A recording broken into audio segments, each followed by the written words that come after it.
My name is Lucia Tsafoulia. I'm the chair of the lecture committee at the College of Architecture and the Built Environment at Thomas Jefferson University. And on behalf of the rest of the lecture committee members, Eric Bellim and Grace On-Young, and our college's dean, Barbara Klinkhammer, we're delighted to host today Dr. George Kachaamy. And our dean will be introducing him. So Barbara, please take it from here. Thank you so much, Lucia, and welcome, George. Good afternoon, everybody, and a warm welcome to the 2024 Fall Lecture Series of the Jefferson College of Architecture and the Built Environment. My name is Barbara Klinkhammer. I'm the Dean and Professor at Thomas Jefferson University of the College of Architecture and the Built Environment. We're delighted to have you join us today as we embark on the semester's journey through thought-provoking discussions on architecture, design, innovation, and the future of our built environment. The series has been curated by our amazing team of faculty and students under the leadership of Professor Lucia Tsafoulia to bring fresh perspectives and foster meaningful dialogues that push the boundaries of traditional architecture and design practices. Today, we are honored to welcome a truly exceptional speaker and friend of mine who exemplifies visionary thinking in our field, Dr. George Kachaamy. Dr. Kachaamy is the director of the Center for Research, Innovation and Design, CRID, at the American University in Dubai, and a leading visionary towards futurist architecture in gravity-defiant architecture, which reimagines spatial possibilities beyond traditional physical constraints. With a PhD in architecture from the University of Tokyo and a remarkable academic and professional background spanning Dubai, Tokyo, and Beirut, Dr. Kachaamy's work not only transforms physical spaces, but also pushes us to think critically about the future of architecture, urban design, and the very concepts of space and place. In addition to his architectural achievements, Dr. Kachaamy is an accomplished artist. His Unconscious series, over 100 pieces blending automatic art with meditative practices, has been showcased internationally, including a prestigious event such as the Venice Biennale. His unique approach to both design and art highlights a commitment to exploring the human experience and our interaction with space. And I have to say, I saw some of his artwork. It is remarkable. It's all over the American University of Dubai. It's in other places, so it's really, truly beautiful. Please join me in extending a warm welcome to Dr. Kachaamy. We look forward to an inspiring presentation and the opportunity to engage with his ideas on the future of our built environments. Thank you, George, for joining us today from Dubai and for sharing your expertise and vision with us today. Thank you. Hello, everyone, and thank you for being here. It is a pleasure to be among you today. I would like specifically to thank Dean Barbara and everyone at the college who worked behind the scenes in order to make this happen. So allow me just, if possible, to start by sharing my presentation. Just 1 second.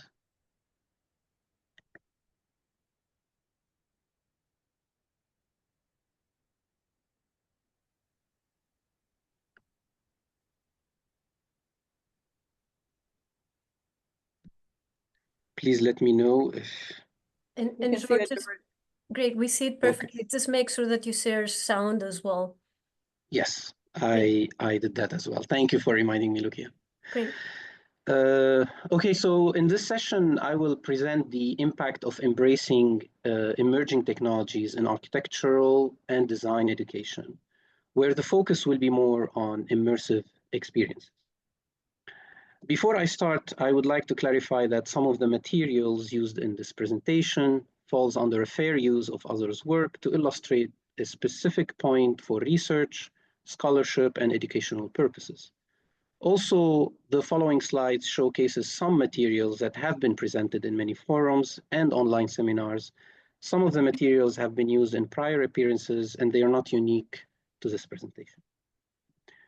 The presentation is organized in 4 main parts. The first one deals with the impact of technology on the current and plausible future built environments. The second part is highlighting on the importance of immersive experiences. The third part talks about the influence of virtual reality and augmented reality in design education. And the last part will shed light on how emerging technologies are providing opportunities and collaboration. I would like to start with a mirage-like image inspired from the novel Altered Carbon by Richard Morgan. What makes this image fascinating is that it showcases a futuristic environment of three-dimensional digital assets overlapping the real world. Although this would require a colossal infrastructure and network, we are not far from this, and this is not anymore purely science fiction. Throughout history, technology has augmented the human physical and mental capacities, and as stated by the executive chairman of the World Economic Forum, technology is going to revolutionize almost every sector, leading to the demise of many traditional professions. And as educators, we must prepare and equip the next generation so they can be future ready. Both images that we see here has one common denominator, the tool at hand. We shape our tools and then they shape us. The left image is taken from Stanley Kubrick's masterpiece that portrays the first man when he discovers the bone as a tool to be used, and the image on the right, millions of years afterward, showcasing the controllers of the VR system. One has to admit that imagination, as subtle as it is, when empowered by the right tools, it can mold the physicality of the future. Technologies, in general, will help create a multi-directional outcome of plausible futures that, rather than one singular and uniquely directional. Of course, technology is a moving target, and with every advancement, there is an impact on society and, of course, on our environment. The three scenarios that are portrayed here are not the only ones and can be stepping stones to even different environments. Also, they might coexist and influence each other, and if we just go back 30 years ago, many of these scenarios were scenes from sci-fi movies. Utopia towards cities of artificial intelligence, robots, and autonomous vehicle machines. I'm personally of a generation of cassette and floppy disks, so these topics were part of fantasy movies. What is fascinating is that many examples are present around the world at the moment that we can experience live. Kai-Fu Lee elaborates well when he mentions the four waves of AI: Internet AI, business AI, perception AI, and finally, autonomous AI. The one in the center towards city of digital and sense illusory environments, holotopia, is when our physical reality is augmented and become mixed with the usage of a 2D screens or immersive technologies that provides information overlapping a 3D environments or 3D assets that are mapped onto a 3D physical world. This is what the philosopher Jean Baudrillard talks about hyperreality, where people will not be able to differentiate between the real world and the digital photorealistic one. Not to mention when the digital will become tangible, of course, using extended technologies. Then there is the Vtopia, the one on the right, towards cities of dreams, imaginations, and fantasies, the immersive virtual world that is leading towards what now, everybody knows, the metaverse, of course. Everyone knows by now Neil Stephenson and his renowned book, Snow Crash, that mentioned the term metaverse. In his book, he tried to clarify and simplify the idea of the metaverse and how it is not yet here for many reasons, of course, network, computing power, technologies, infrastructure, and so forth. The virtual realm is a platform made of digital twins, simulations, and alternative realities. Here, the sky is the beginning and limitations exceeds the one in our minds. And I'm not only talking about the creation of virtual worlds where one can navigate, but worlds that have the virtual capacities and behaviors, where space can be multiplied and the law of nature can be transcended, such as being in different spaces at the same time and so forth. The three images here, specifically the one in the middle and the right, are perfect example of the manifestations of these realms. With this in mind, all the tech giants with their competitive wars are pushing the envelope and playing a crucial role for the progress of these virtual realms and their technological tools. Each are promoting their software with their hardware, Meta and the Oculus, Microsoft and the HoloLens, of course now phased out, Apple and its Apple Vision Pro. And of course, the one that are working patiently and silently behind the scenes in that direction, such as Epic Game and all its acquisitions. I have to say that nothing beats a technology that can allow us to have an immersive experience. And when we say immersive, some words and worlds come to our mind: engaging, interactive, surrounded, imaginative, and virtually real. I'm not going to give a history lesson, but it is important to acknowledge the evolution of these technologies and to become aware that what we see today goes back decades ago. One of the first attempts of an immersive experiences was the 1960s Morton Helix stereoscopic television and sensorama that was intended to fully immerse the individual in the film. This technology came a long way, and fast forward 70 years later, example of VR-compatible applications and different virtual platforms are evolving as we speak to include immersive experiences with advancements in immersive hardware technologies. So what really does this immersive virtual void offer us that the traditional flat medium does not? As basic as it sounds, I always feel compelled by highlighting this significant shift. All the inventions you see here have the flat common denominator that separates them from current XR technologies. I can easily say that it is the first time in our human history that we can get out of the 2D flatness of things into immersive and virtual 3D. For example, specifically in design, we always start to imagine architectural spaces or objects in the mind first, then use 2D flat paper to communicate drawing, and then 3D representations. Of course, at a later stage, we use computers, CAD and BIM, replace these tools, and the flat paper was replaced by yet another flat screen. With all the advantages that computers and their screens have offered to designers and educators, immersive is by far one of the best tools that current VR technology has evolved. Such powerful tool is affecting the design process and outcome. Even the way we usually design could be flipped and inverted. And as educator, it is our moral and ethical responsibility to prepare the next generations, and there are not better environments than the educational one to start doing so. In a study done by the PwC, VR learners were 4 times faster to train in the classroom. 275% were more confident to apply skills learned after training, and 4 times more focused than their e-learning peers. Of course, in order to be able to have access to the virtual world and all what they comprise, there must be proper physical getaway that can host both the hardware and software. At the Center for Research, Innovation and Design at the School of Architecture, we have, at the American University in Dubai, we have installed workstations that are compatible with current emerging technologies, including but not limited to virtual reality, augmented reality, and artificial intelligence, along with HTC Vive systems that can track the users wherever they are in the center and allow them to design and navigate with 6 degrees of freedom in an immersive manner.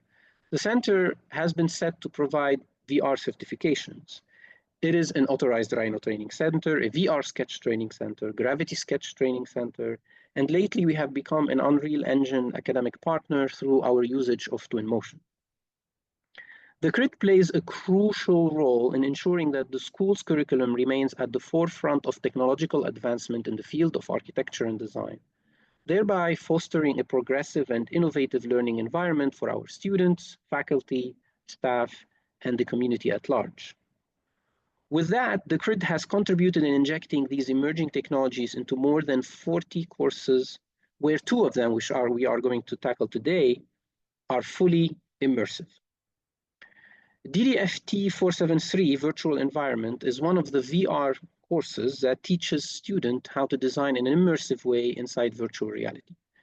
The course is, of course, one of few. It's focused on the discipline of architecture and interior design. It is a professional elective under digital design and fabrication technology with 5 contact hours. So students end up working inside virtual reality for more than 50 hours. The course is structured to have in-class coursework and 1 design project. Each semester, the course tackled a different design brief. In summer 2021, it was Free Space, New Space. In fall 2021, it was Virtual Phenomenology. In summer 2022, it was the Meta House, which deals with designing a virtual home in the metaverse. And in spring 2023, it is Gamifitecture, the virtual space of playfulness. So celebrating the fact that AUD has become an academic partner and the first university and only university in the GCC to become academic partner with Unreal through Twinmotion, we decided to create more of a design brief that deals with gaming and dealt with the virtual space of playfulness, adding a gamification of virtual architecture titled Gamifitecture. So this video that you're going to see showcases the process and outcome of selected student work on the design brief that dealt with designing, as you can see here.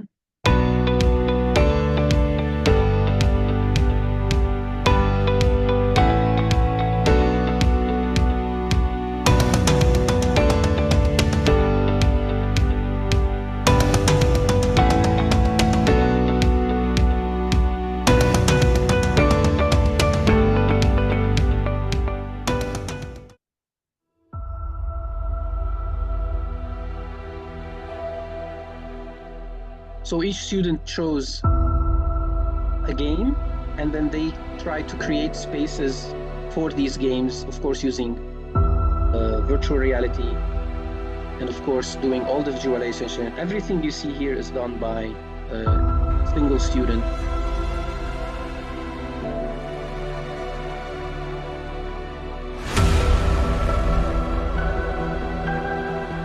Of course, the idea was not to create a conventional architecture. This can happen, but we wanted to create an architecture and spaces that can only be experienced in the digital realm.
The next video here showcases the process and outcome of selected student work as well on the design brief that dealt with designing the Meta House, a home in the metaverse, for a client that admires surrealism and Salvador Dali's work of art.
can see the work, the process using virtual reality, and then of course the outcome at the end.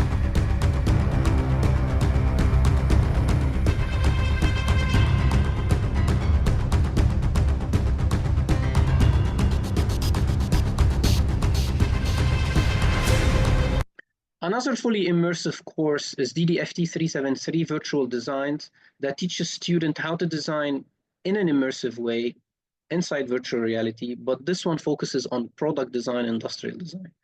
The design briefs of this course was mapped to a local competition in partnership with Dubai Police and related to designing a flying vehicle and focused on submitting proposals on what the future airborne car would look like. Using a different application, this one, Gravity Sketch, students also spend more than 50 hours inside VR to accomplish this.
So certifications are provided for these courses to students, faculty, and professionals from the industry after they fulfill all the requirements of the courses and training.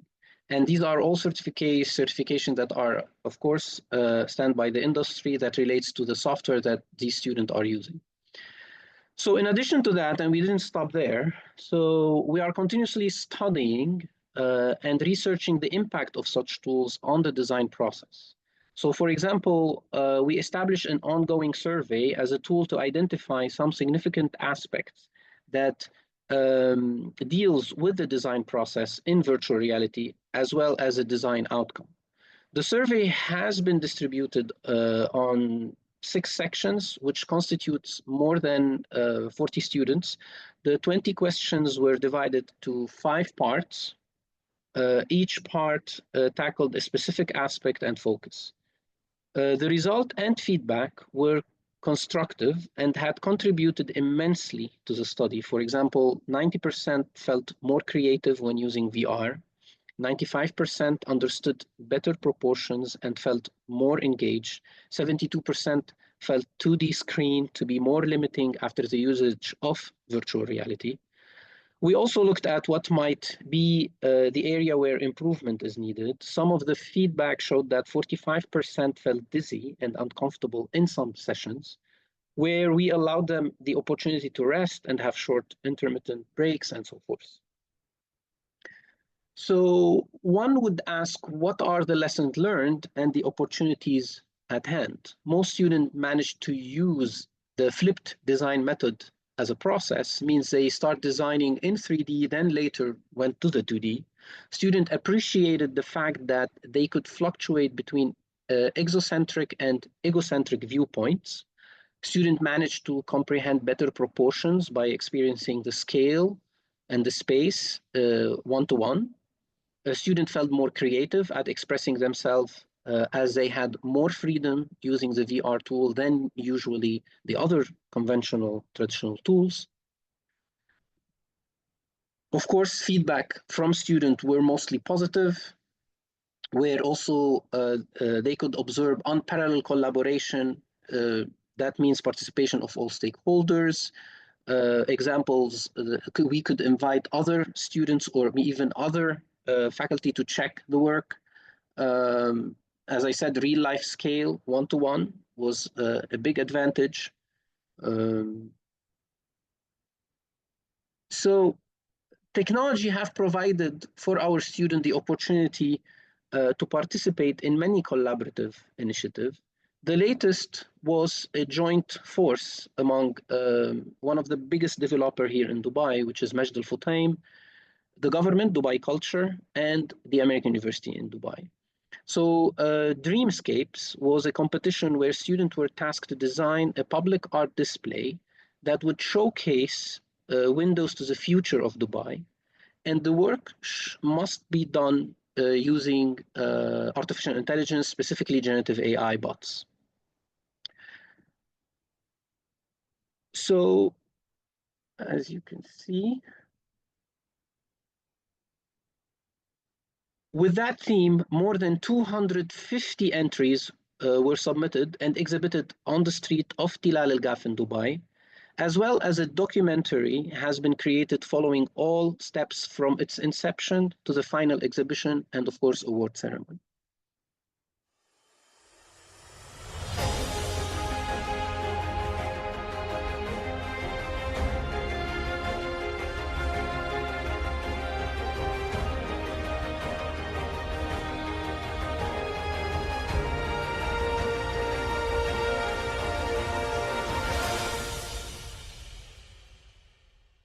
Dubai's skyline presents a modernist and futuristic face to the wider world. Its gleaming towers and innovative housing developments are a testament to a vision of the future. And they are the inspiration for a new generation of architects, designers and artists who are using AI to advance human design and creativity in a way we could barely imagine just a few years ago. This technology is ushering in new possibilities for sustainable and human-centric living. And the UAE is at the forefront of testing its boundaries and capturing the benefits for its citizens.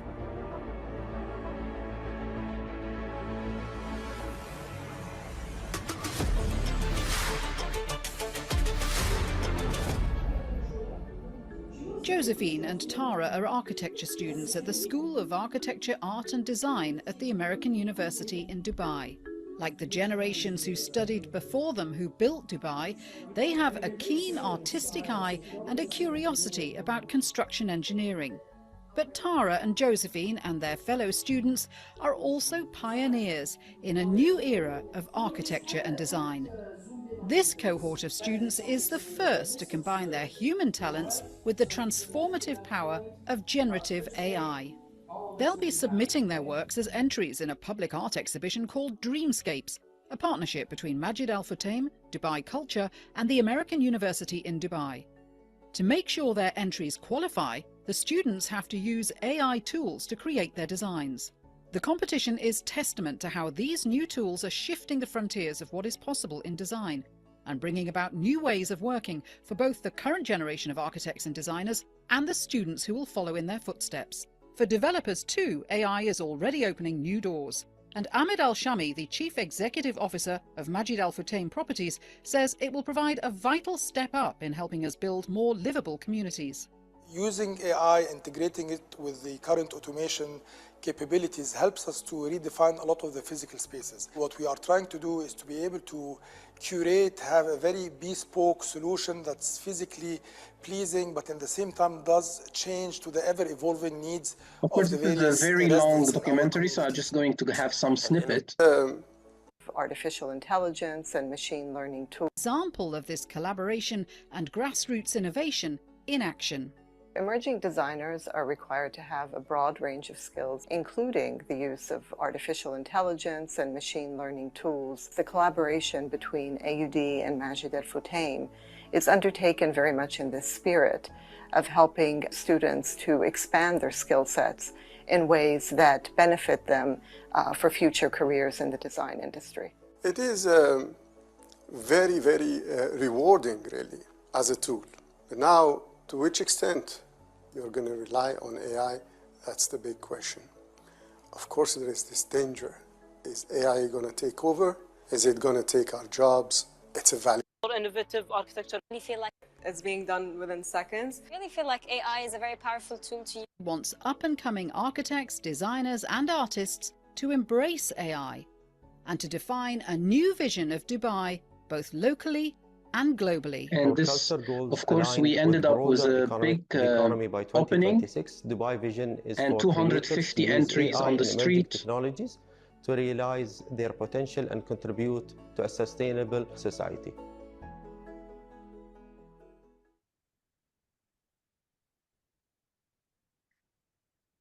So, of course, with all these aspects, we had the privilege to be featured on multiple media outlets, such as the NBC, the DZ magazines, HTC Vive, VR Sketch, and even in exhibition, journals, and exclusive one-on-one interviews as well. So this is it for the presentation. I hope I did not take long. I tried to make it as fast as possible. If there's any questions, I'm more than happy to answer. Thank you for being here and thank you for listening. Thank you, George. I would like to invite everybody to add any questions on the chat, so everybody can read them. I have a question. I'm not sure I should put this into the chat here. George, thank you so much for a really interesting lecture about how you are incorporating virtual reality, augmented reality, and AI into the education of architects and designers at the American University of Dubai.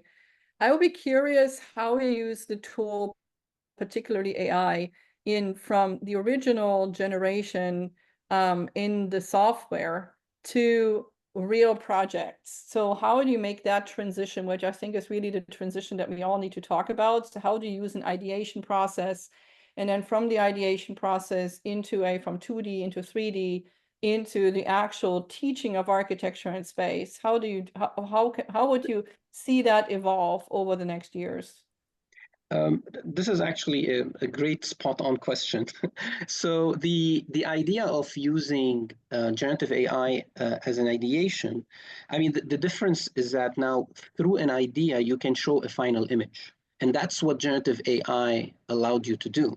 So you could, for example, prompt a certain idea that you have, and then you get a final outcome, which usually it used to take us maybe weeks to reach there.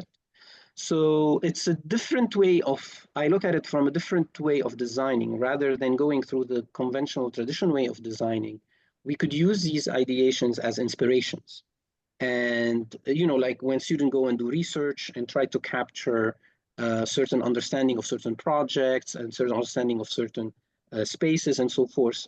So generative AI could be used to get these type of inspirations that could be combination of things. So it could play very well on the creativity of the outcome. And of course, the outcome is a final image that usually take us from design to reach there, usually weeks, but we can go and flip it. And by using that, we can go backward and try to see how we could use that in order to accomplish the idea that is needed. But for us, we use it at the moment more of an inspiration rather than anything else. But we use it also in a way that a student can collect different type of images and then think about them and then try to combine them. And then, of course, go back to the conventional way and try to see what they can do. Thank you. This is Edgar. Quick question. So we're using AI mostly Mid-Journey and text-based or image-based AIs. And I think for the same reason you just explained to it, it's sort of a rapid firework of inspirations, sort of a case study analysis on steroids, if you like. But it's also kind of a loose cannon. So that thing goes off in any direction, and it's sometimes really hard to control what comes out of it. So, and then there's also the more analog process. Once you have something you like, you still have to build a 3D model. And that's where my question comes into play. So I saw that you model in 3D. So what kind of, how do you export, let's say, an AI-generated image with Midjourney back into the software that you can start modeling these? I haven't figured that out yet.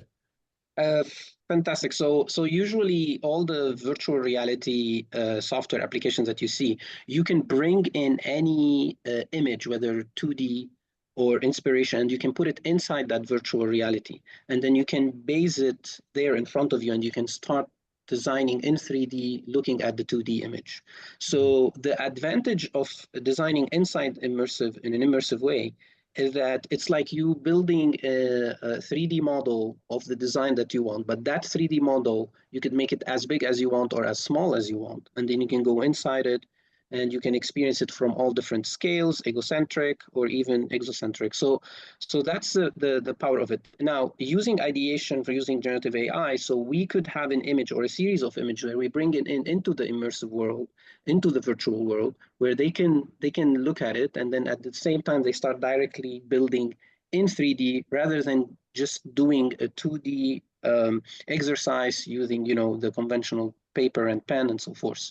So the biggest advantage is you design in a flipped way. So instead of you thinking 2D and then try to build 3D, you start directly, because we are the creator of spaces. So at the end, what we create is a 3-dimensional space. So why not, since we have the tools now, start from there directly? So that's what I try to push in this manner. So you bring in a 2D image or a 2D plan or a 2D, any idea you had, but then you start directly building in 3D. Of course, some students prefer to do the conventional way and then build it later. But I try specifically in these fully immersive courses to push the flipped way. So to ask them, please design in a 3-dimensional way directly, experience the space, check it if you are a human scale, check it from overall and from a bird eye view. And then that fluctuation helped a lot students for design decisions, so to make a better design decisions, rather than the conventional way of doing a physical model that could take a lot of material, could take a lot of time, and then student cannot really do alterations very fast. Versus in virtual reality, you copy them, you change them, you have like a 20 to 30 different ways of showing. You can go inside, make the opening bigger, make the opening smaller, see the view, and so forth. So I think that's the power of immersive tools and technology. Of course, not mentioning the navigation aspect that you could do. I talk more about the process and design process rather than just using it to navigate a project. You use it to design a project, and that's why I try to push in that direction. Great. There is a question that's asked by David. David, feel free to also unmute yourself.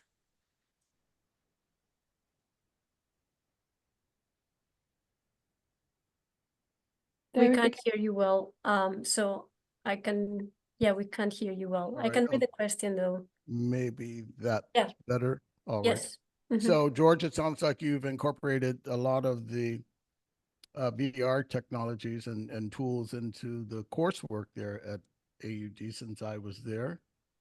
And I was wondering if you're using any of those tools in any of the required core studios. Yes. That's also a very good question. So what we, like now in studios, we try to incorporate sessions of virtual reality where students can exchange their project with the faculty, and faculty can walk through their project and can design together through specific design studios. Also, we incorporate them in some lecture-based courses. So for example, in history, where they can put on the virtual reality and just go visit the Colosseum or visit a certain site that they can do it. It's the next best thing after actually traveling. And of course, it's way better than looking at pictures and books. So you can just put on the virtual reality, you can go walk in the space scale one-to-one, experience it, and so forth. So we're using it in many of the core courses, not only the design studio, but also the lecture and so forth. Right. Now, what about electives such as film and architecture? Is that still offered there? And it's still offered there, and we're trying to incorporate, now with a lot of generative AI that actually allow you to create also not only image to video and text to video. We're trying to incorporate also generative AI that allow them to create a video using generative AI, and we're trying to embed. The idea is we're not changing major thing. What we're trying to do is we augment what we have with the technologies at hand. So, for example, film and architecture, now we're trying to incorporate as well generative AI. So there is a part of it that deals with that. Another example, history, right? So there's a portion where they put on the VR and go and visit. In some studios, there's a portion where they have to do a VR exercise and so forth. So we're just trying to augment the conventional, traditional way of doing the courses with the latest technologies, preparing the student, because and this is an example that I can talk about where we had to compete with other university where their university did not allow them to use artificial intelligence, while we allowed them to use artificial intelligence. It was an agreement, so they were fine with that. And you could see the difference in the outcome, that when you use artificial intelligence, it's really augment your power in the outcome and what you create, even in the creativity and the process. So so this is how we think about technology and how we can embed them into the curriculum. I have a follow-up question to David's. So you started the presentation with an analogy to Kubrick's Space Odyssey, and that was wonderful. And then you sort of followed up showing the student work and how you were kind of like borrowing, let's say, inspiration from the film industry, cinema, art, philosophy, and so on.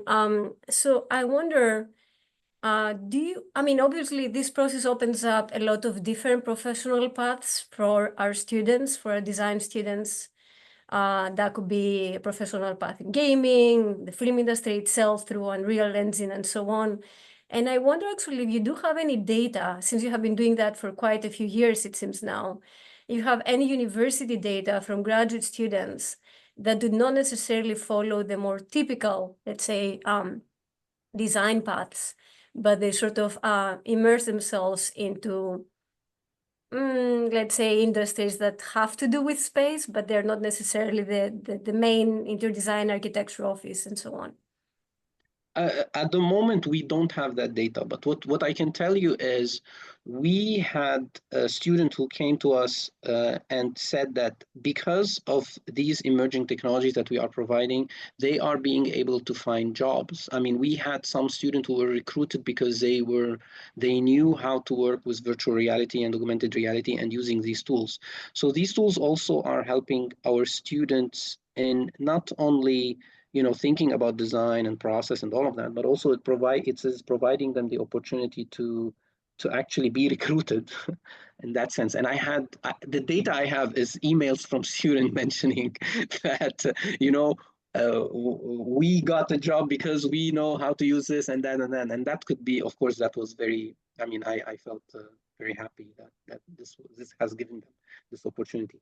But what you mentioned is great to have this comparison and try to find really compare with, as you said, like the early student who actually graduated versus now who are graduating. So that could be on its own a research topic and opportunity to work on. Yeah, definitely. Thank you. David Brainer has, and then Barbara Klinghammer. Thank you for a really wonderful presentation. I'm interested in the infrastructure that would be required to address this. For example, the amount of power and the servers and so forth. How does the university, has it had a big impact on the university? And if so, how do they manage that? This is actually my personal journey. I can tell you the story was not a walk in the park. The idea is the the way I did it was in a compounding way. So it was little by little, injecting little by little, tool by tool, and of course bringing the stakeholder at the university to actually experience what immersive reality provides, immersive technology. And then the moment I got a few of the decision makers at the university putting on the tools, experiencing it themselves, they actually supported to get little by little these tools. Now we're ending up with, of course, a full classroom that has a virtual reality. But each workstation, it requires, of course, very high computing power. Because specifically in the design industry, we require a high graphic card and so forth. Of course, the tools themselves, that always you need to maintain them, you need to get them. It's the initial investment that is needed, but then later on, it's easier. And not to mention that with these tools, we manage to empower all the courses, but at the same time create new courses that student has enrolled. So it has gotten the return on investment when it comes to these tools. But as an initial, it was a bit expensive, so we had to do it in a compounding way. And of course, you have the challenges with that. So you have the challenges of the internet, you have the challenges of the network power, you have the challenges of also not having a common content, so standardized content. Like, for example, every equipment has its own ecosystem. So Oculus has its own ecosystem, HTC Vive has its own ecosystem, and so forth. So you have to find the right hardware with the right software that serves very well that specific course with that specific outcome and try to build around it. And it's sometimes trial and error, but for the time being, the one that we managed to do is, of course, we use the right tools, the right software, and so forth. But that is a challenging part, because you have to have someone who would be dedicated, just looking at the right softwares, knowing what they're doing, and also knowing the type of courses that you want to inject that to. And of course, getting the right learning outcome in the course, because you don't want to deviate out of these learning outcomes. But definitely it's an infrastructure, it's also human resources, it's also training faculty and staff to be able to do that. We had, of course, training the faculty in order to be able to bring in a student from studio so that they can try with the students. So they have to also be trained and know how to use these tools and so forth. So it's a kind of, for the time being, it has been like more than 6 years. So it's a journey that starts little by little, but it is, at least for us, it's really worth it.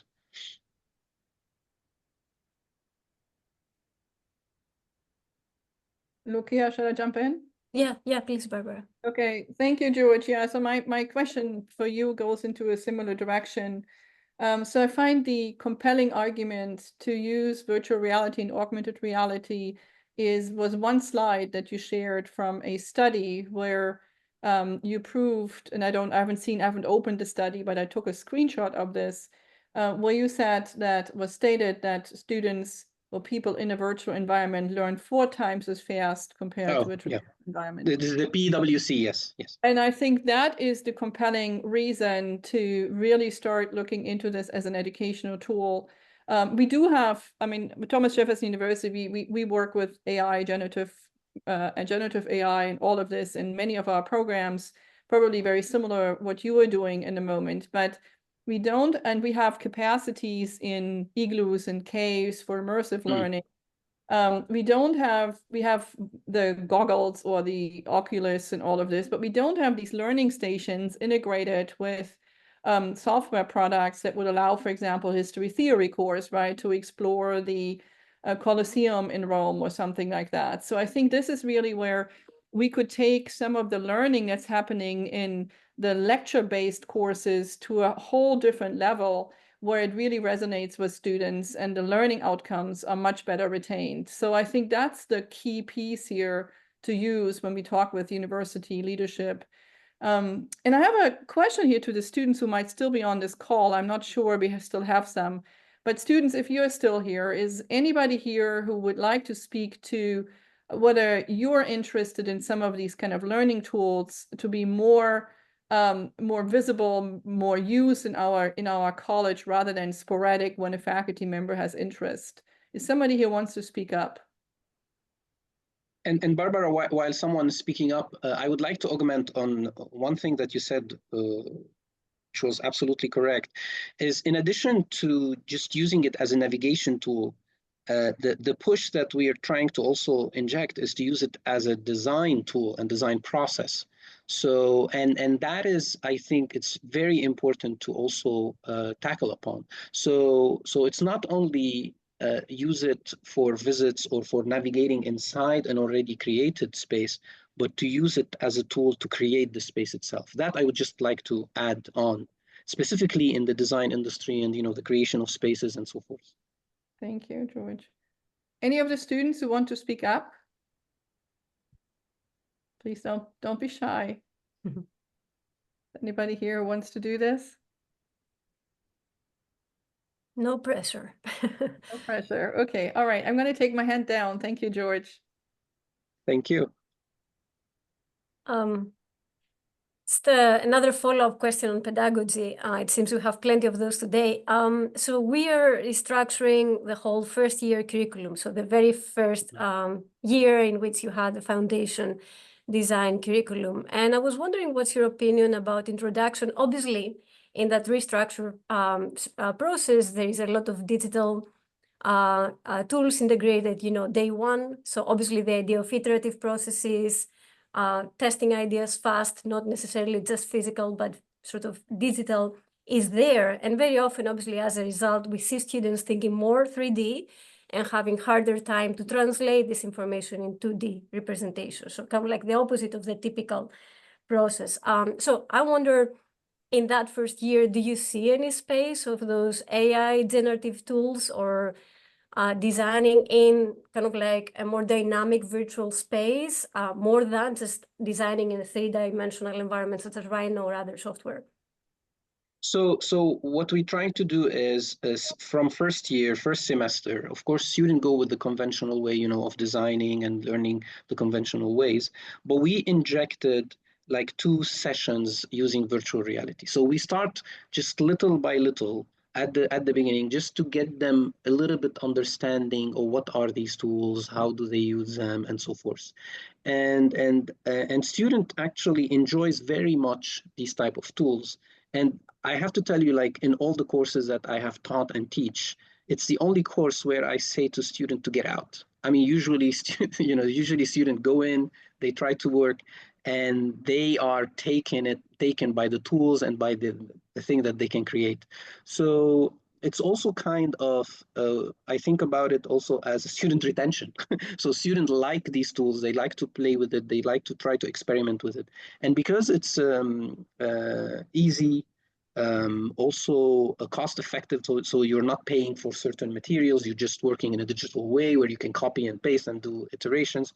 So we start doing these even at the beginning, the first year, where sometimes it could be just a visit to a certain space, or it could be, let's try to create basic cubes, let's try to put them on top of each other and stuff like that in a virtual way. We introduce them to the whole tools, because the idea with these tools is, other than you have different hardware and software, each software has its own interface.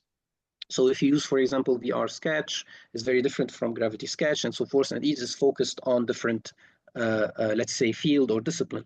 So the students require a bit of time until they really learn the interface. It's like any other software where you want to use the interface. But then once they learn it, it's very easy for them to, it's as easy as SketchUp, something that could be, could be learned in just a few hours. So this is what we try to do at the beginning. And every year we try to inject that into whether a studio or any other courses, so that the student get to know. Now, there is a lot of demand on the fully immersive one. So, when we operate, it's always full. Students are requesting it, and there's a way, because it gives them this freedom in design and creativity. So they feel that they're not bounded by a certain piece of paper or a certain digital 2D screen and so forth. And many of them has actually expressed that, even in the survey, that the moment they start designing in 3 dimension, they are they feel really at ease and free to design anything they want. And when they went back to the computer screen, they felt like the limitation of the computer screen, even if it's creating a 3D, but that 3D is experienced through a 2D flatness versus an immersive virtual reality. It is experienced where they can walk around it, turn it, be in it, and so forth. So many of them has expressed that specifically when it comes to fluidity and creativity. Thank you. Thank you. I think we could wrap it up if there are no more questions. Thank you so much, George. That was really wonderful. Thanks for your time. Thanks for sharing all of the knowledge, and hopefully we'll have you sometime next year visit in person. Yeah, thank you so much for having me. Really a pleasure. Yeah, and hope to see you next year. Thank you. Thank you, George. Bye. See you soon. Bye-bye.